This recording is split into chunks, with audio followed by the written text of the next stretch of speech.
Hello again. Time to talk about physics. This video lecture covers Chapter 7, Section 5, work done by a general variable force. So we're back to talking about variable forces. Remember our first example of a variable force, our most important example, in fact, of a variable force,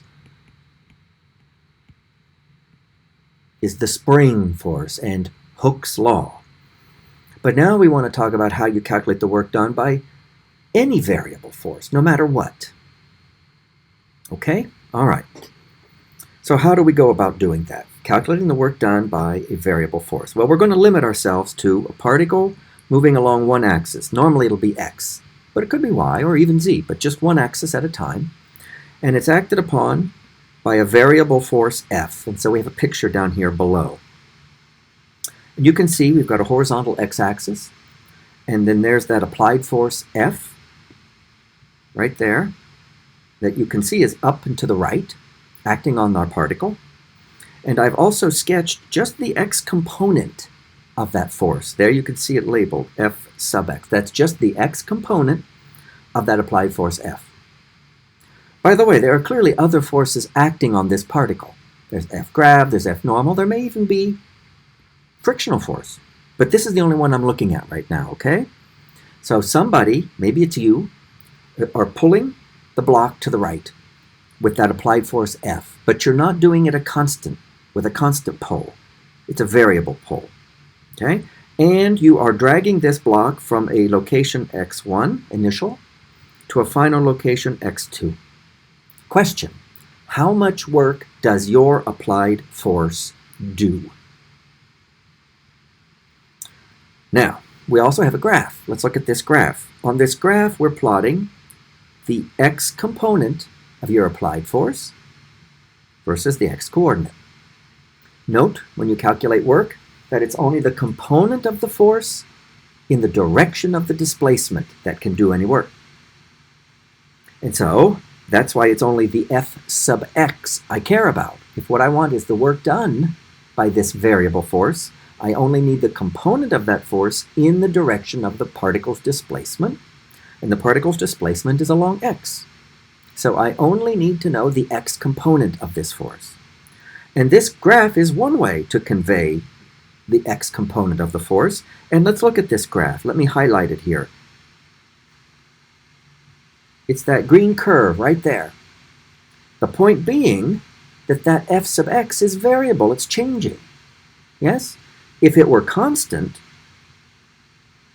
the plot of F sub x versus x would look like that. Horizontal line, constant value. But this graph that we actually have shows me that the force is changing because it's a curve. It's not a horizontal line for the F sub x. Now, the way we calculate the work done involves this mathematical process called an integral. And that's this formula down here. And I introduced the idea for this when I talked about the work done by the spring force. But it's still the same idea. I have a particle moving along an x-axis from an initial point x1 to a final point x2. To calculate the amount of work done by the force, I integrate in this case, the x component of the force times a little tiny displacement along the x-axis, dx. So what this part here inside the integral symbol is doing is saying, imagine breaking up the x-axis between x1 and x2 into an infinite number of infinitesimally narrow rectangles, each of width dx, and height f sub x. And you multiply width by height, you're taking the area of one of these little rectangles. And remember, an integral is just a fancy sum, so the integral says sum up, add up all the little areas of all the little rectangles between x1 and x2. The net effect will be to find the area under the plot of f sub x versus x, and that's why that's shaded in there, all right, and labeled W. The work is equal to the area under the plot. So if we have a geometrical way to figure out what that area is, That's equivalent to doing the integral of f sub x times dx. Note the area under the graph, because this formula applies in any situation, is easy over here on the right when the force is constant. So you start at x1, you end at x2. The area under the curve, in this case, is just the area of this rectangle. So if you have enough information to get the height times the width, you've got the work done in that case. Okay, so bottom line, if you have a variable force, you have to do an integral. And if the particle is moving along the x-axis, then you take the x component of the force times dx, and you integrate from x1 to x2. Let me show you one more thing before I go on to the next slide. What if I have the special case shown on my graph on the right, where f sub x is a constant force? We actually already studied how to calculate work in that case, but let's apply this approach here with this quantity called an integral to the case of a constant force. Okay, so here on the right, this graph shows a situation where I have a constant f sub x, and the particle is moving from x1 to x2. The work is that shaded area where this height right here is whatever the number f sub x is, right there. What do we get for the integral? I'm going to tell you one of the many tricks your calculus professor is going to teach you about performing integrals. But one of them, it's probably one of the most important ones, is if the function you're integrating, we're integrating f sub x as a function of x. That's the function we're integrating. If it's constant, like my graph on the right shows, then you can bring that function out front of the integral. If it's a constant function, you can bring it out front. So I could bring the f sub x out front, and then I'm just have the integral of all the little dx's from x1 to x2. Add up all the little widths of all the little rectangles from x1 to x2. Well, that's just going to be, when all that's done, the difference between x2 and x1. How far is it from x2 to x1? You could, if you want, write that as f sub x times delta x, the change in x from x1 to x2. Note that this is exactly what we would have got by applying f dot delta r, because the force is constant. Now remember, this approach I just showed you is only valid if the x force on the particle is constant. If it's not, you have to do this integral. All right, now let me show you a special case that you want to just know, bottom line. What the special case is, what if the x force we're talking about has this special form? It's merely a polynomial function of x. The x force goes like a constant a times x to the power n, where a and n are constants, and n can be any value except it can't be -1 for the situation I'm telling you now.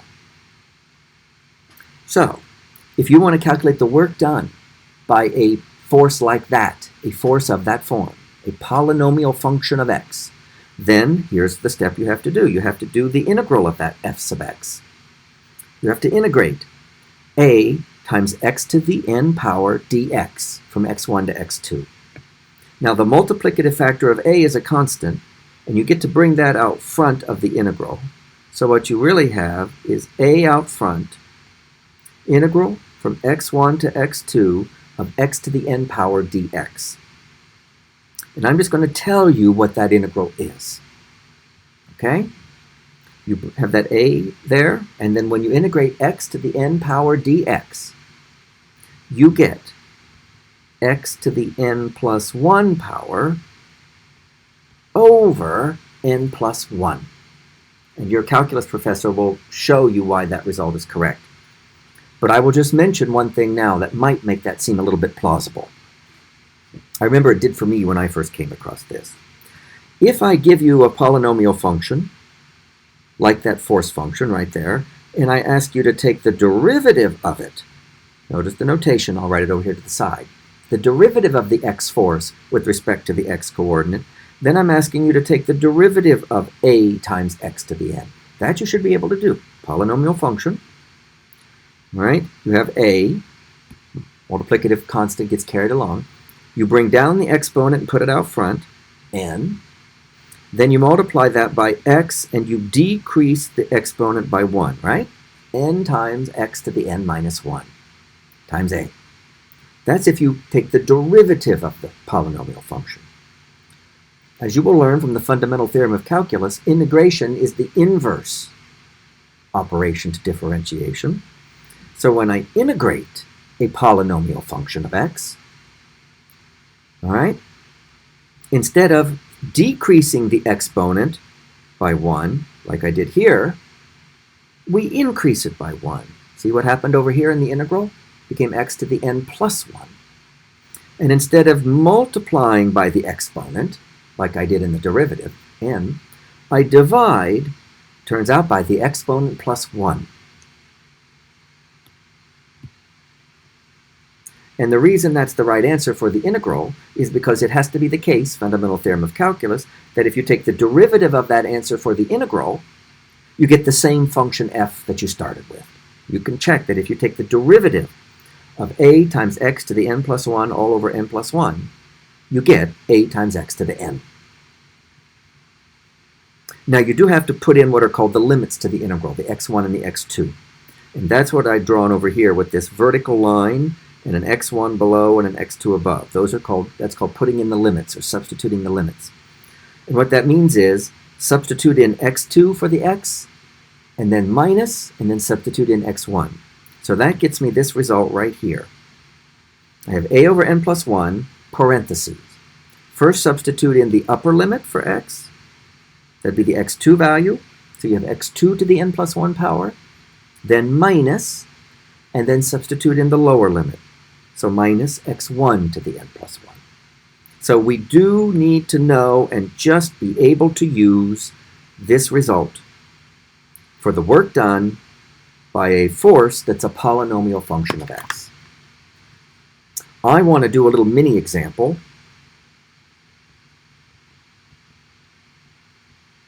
where we apply this new rule for a very famous polynomial function of x, the most important one, in fact, the spring force equation. In that case, remember f sub x, Hooke's law, is negative kx. This is known as Hooke's law. That's a polynomial function. Note then, compare that with my generic polynomial at the top of the slide, a x to the n. What is the a equivalent to in our Hooke's law? Well, what is the coefficient that's multiplying to x? In this case, negative k. Right? So in Hooke's law, comparing Hooke's law to the polynomial form of the force, a corresponds to negative k. What does the n correspond to in the polynomial form of the force compared to Hooke's law? Well, the x in Hooke's law is raised to the 1 power, right? That's what that means. So the n is 1. So now let's get the work done by the spring force by applying my generic formula for the work there in the boxed equation in the middle. Okay? A over n plus 1 times x2 to the n plus 1 minus x1 to the n plus 1. So a, negative k, over n plus 1. Well, n is 1. 1 plus 1 is 2. So negative k over 2, parentheses. x2 to the n plus 1, but n is 1, and 1 plus 1 is 2. So x2 squared, x final squared, minus x1 squared, and x initial squared. If I don't like that negative sign out front, I can distribute it through the parentheses, and I get my final answer for the work done by the spring force is little k over 2, little k, remember, is called the spring constant, times x1 squared minus x2 squared. Little k over 2 times x initial squared minus x final squared.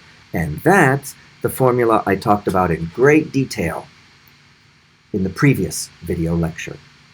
The formula we will use for the work done by a spring force. But now I've got in the middle of this slide the formula I can use for the work done for any generic polynomial function of x. The only thing I can't use it for is if the n exponent there is equal to -1. You see where the problem would be? Look at that denominator. There's an n plus 1. So if you try to substitute -1 for the n, you end up with a 0 in the denominator. That's a hint that this formula that I've got here isn't going to work for n equals -1. You have to do that integral as a special case, and again, your math professor will do that. We won't need that for a while. Okay, so that's work done by a general variable force. So one of the things I'm going to do in class on Friday is a Wiley plus type problem where we have to calculate work done by a variable force. And remember, there's the integral expression for work, but remember, an integral is area under a curve, and that's also the handy thing to remember, as you'll see when I do that example problem. All right, but I want to go on now to one more topic in this video lecture. And now I'm moving on to one more section in Chapter 7. Chapter 7, Section 6, where we introduce in physics the concept of power. Another one of those words that people use a lot in daily life, but has very specific definition in physics. Bottom line is this. This chapter has been concerned a lot about forces that do work. But one of the things we haven't talked about is how rapidly work is done. You might have a large amount of work done, but maybe there might be a situation where you're interested in not only how much work is done, but how quickly is it done. After all, a glacier moving at a glacial pace, say through a valley, does huge amounts of work on boulders as it pushes them down the valley, right? So a glacier can do a huge amount of work as it pushes big boulders across a valley, but it does it over a very long time. Whereas an electrical motor, say, that lifts an elevator cab, will do a pretty large amount of work over a much shorter amount of time. So there may be situations where we're interested in not only how much work is done by a force, but how rapidly is the work done by the force. So to set ourselves up for this, let me talk about the following scenario. Basically, it's like the one I just talked about. I've got a particle moving along a horizontal surface.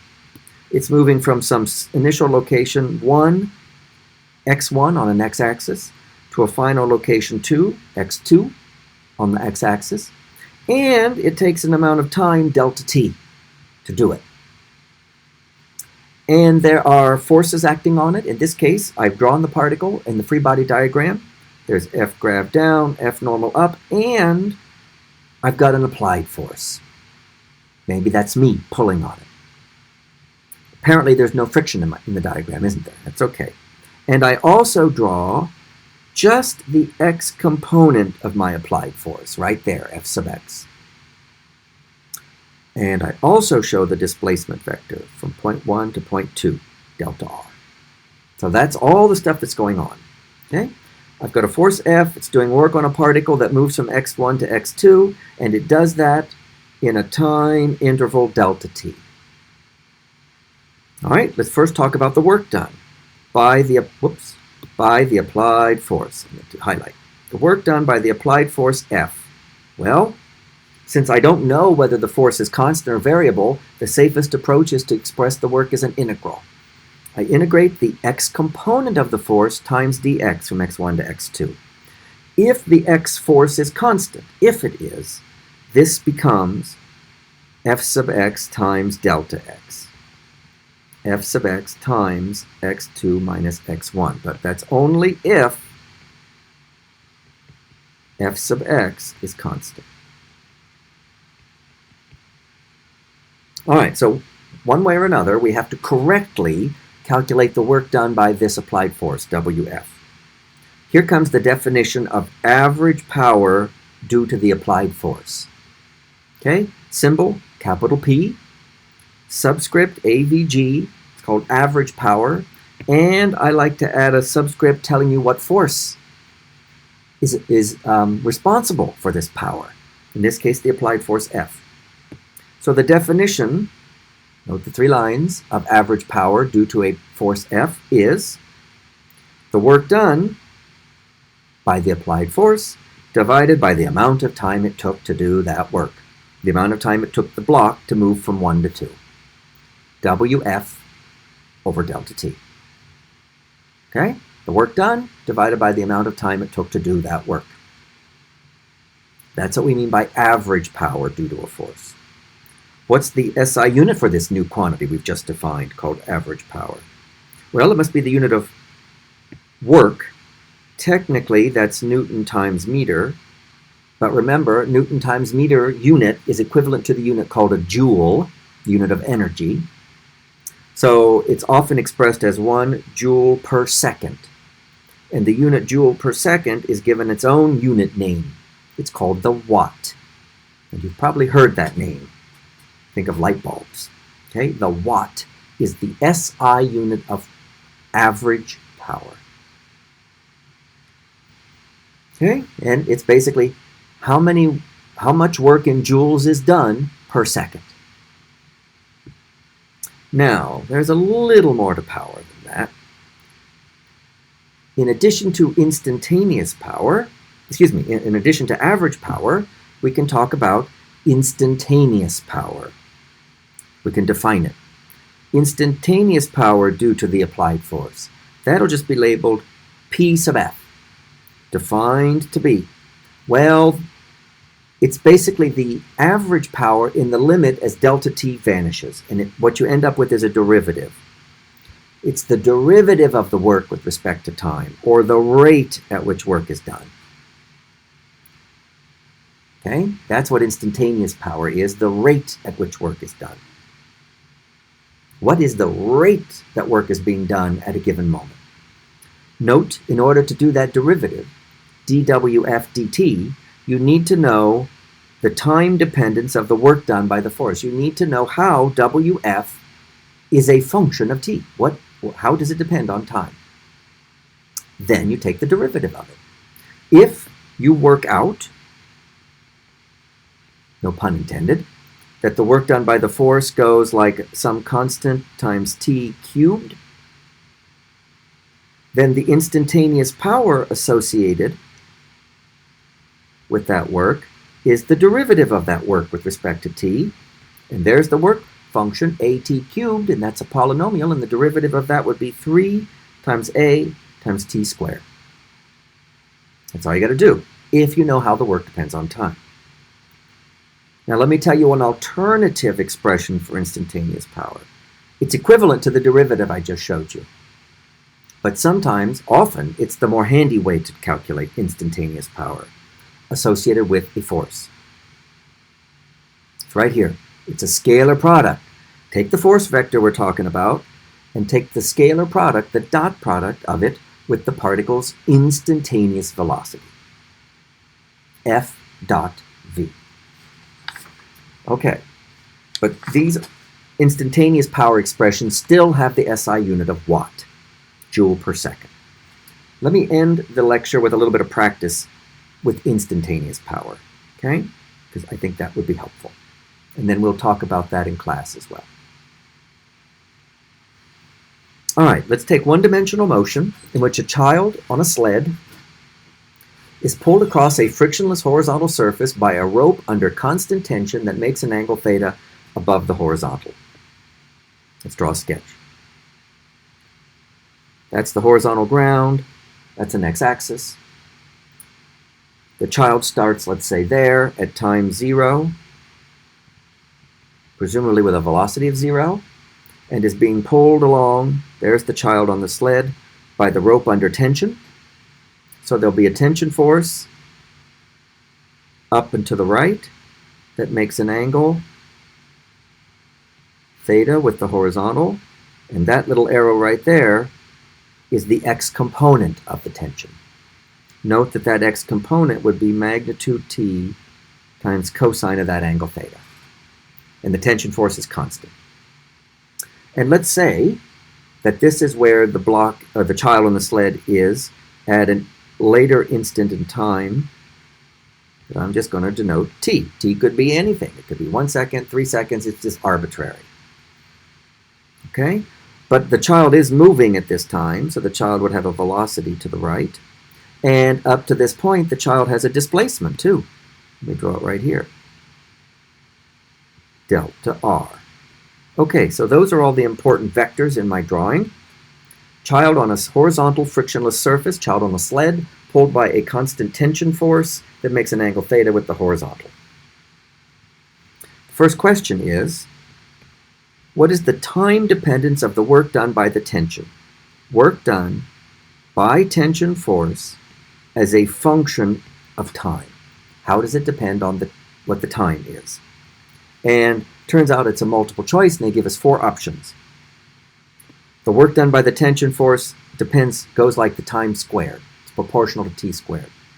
The work done by the tension force is time independent, i.e. it's constant. After all, the tension force is constant, so why isn't the work done by it constant? The work done by the tension force goes like the square root of time, or the work done by the tension force goes like time to the 1 power. It's one of those 4. Which is it? Let's figure it out. Since the force is constant, the tension, to calculate the work, don't have to do any pesky integrals. To calculate work done by a constant force, your starting point should be force dot displacement.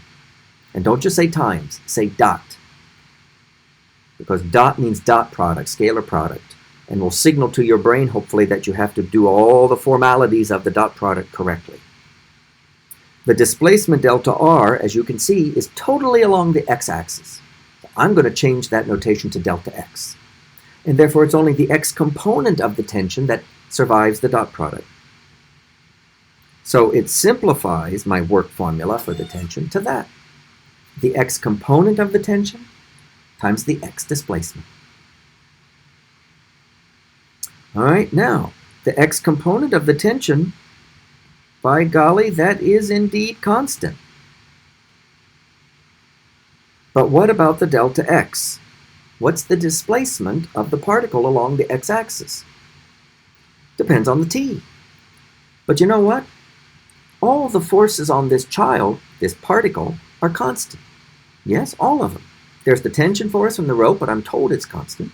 There's F grav, down, constant. F normal, up, constant. No friction.